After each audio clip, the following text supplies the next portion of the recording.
আপনারা দেখছেন news now, খবরের নতুন ভাষা।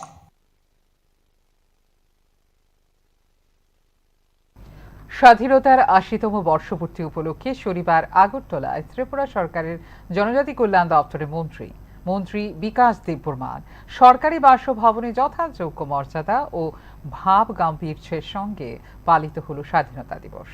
সকালে জাতীয় পতাকা উত্তোলনের মধ্য দিয়ে অনুষ্ঠানের সূচনা করেন মন্ত্রী নিজেই।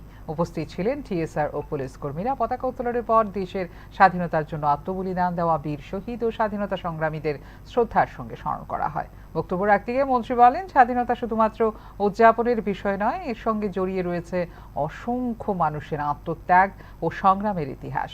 দেশের শান্তি, ঐক্য, সম্প্রীতি ও উন্নয়নের পথে সকলকে একসঙ্গে এগিয়ে যাওয়ার আহ্বান জানান তিনি। পরে উপস্থিত টিএসআর ও পুলিশ কর্মীদের সঙ্গে শুভেচ্ছা বিনিময় করে নিজের হাতে মিষ্টি বিতরণ করেন মন্ত্রী। এদিন দেশবাসী ও ত্রিপুরাবাসীকে স্বাধীনতা দিবসের শুভেচ্ছাও জানান তিনি।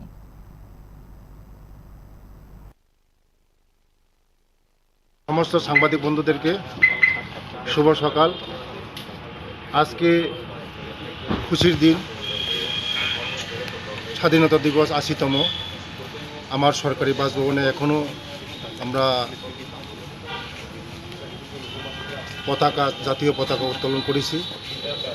সমস্ত আমার সিকিউরিটি ছিল এবং আমার হাউস গার্ড ছিল।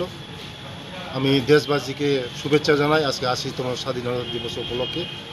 সমস্ত দেশবাসী, আমার প্রবাসী সমস্ত জনগণকে